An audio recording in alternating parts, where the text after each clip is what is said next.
Hello again. In my introduction, I said to you that I'm going to talk to you about Palestine and the story of Palestinians for the last century, 12 million of us.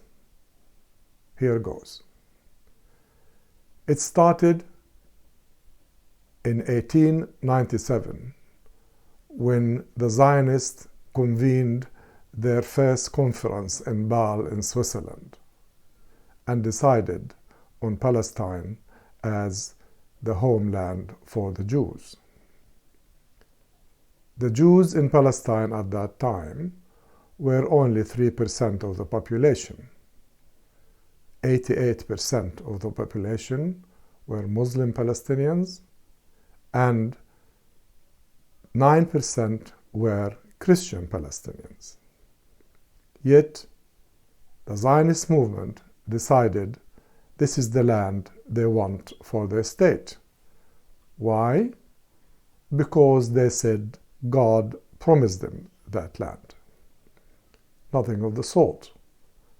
But I'm not going to talk about religion or God. I'm going to talk about people. Us, the Palestinians, and the Zionists who occupied our land for the last 73 years. They started the movement with a slogan which says, "A land without people, for people without a land," which means we did not exist. Again, another lie. We did exist. We have been living in Palestine for centuries, and many, a Jewish scholar, an Israeli scholar, says that possibly we, the Palestinians, are the descendants of the Jews who stayed in Palestine during the Roman time when the Jews were kicked out of Palestine. But again, it's not about Jews, Muslims, and Christians. It's about people. It's about justice. It's about fairness. And above all, it's about how we people could live together in peace and harmony like we did centuries ago. Another myth the Zionists tried to sell you, and they did succeed in selling you, that we, the Arabs and the Jews, have been at each other's throats for centuries. Again, nothing of the sort. There has been no skirmishes between Palestinian Christians, Muslims, or Jews, not one incident prior to the influx of Jews from all over Europe in the 1920s. How did the Zionists achieve this? People who know the history of the land and or the Middle East, and in particular the Mediterranean, known as the Levant, would know that at the time of the turn of the last century, Palestine was ruled by the Ottomans from Constantinople, or modern-day Istanbul. We were a province of the Ottoman Empire, and the Zionists decided that they could maybe buy their way into Palestine through the Ottoman Empire. The Ottoman Empire at the time was known as the sick man of Europe, and they needed money to prop up the empire, if you like. That did not succeed. So they decided to look for another benefactor, and by 1910, 1912, the world was on the verge of the Great War, and Britain was the prevailing power at the time. So the Zionist movement decided to seek the help of the British Empire in securing Palestine for them in the event of the British winning the war.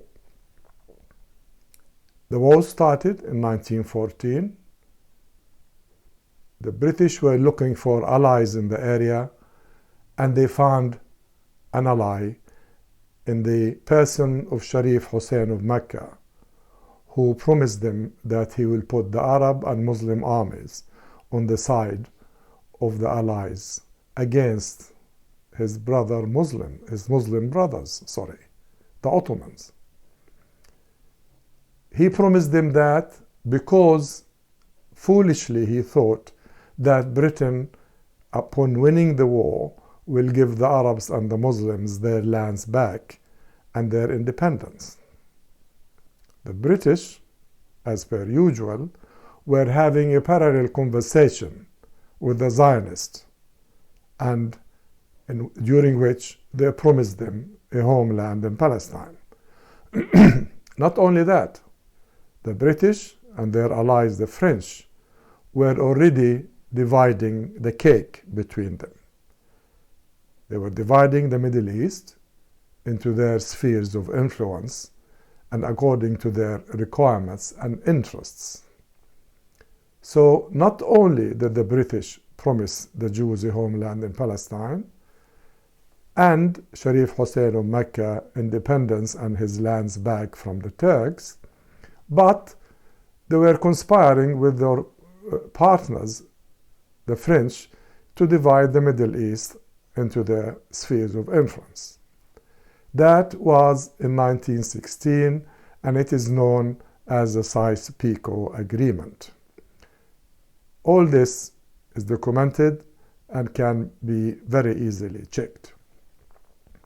The pressure from the various Jewish lobbies in America, in Britain, and in France bore fruit when, in 1917, the British government, in the person of Lord Balfour, the then Foreign Secretary of Britain, issued a letter from a British Zionist Christian lord to a British Zionist Jewish lord, promising him a homeland for the Jews in Palestine.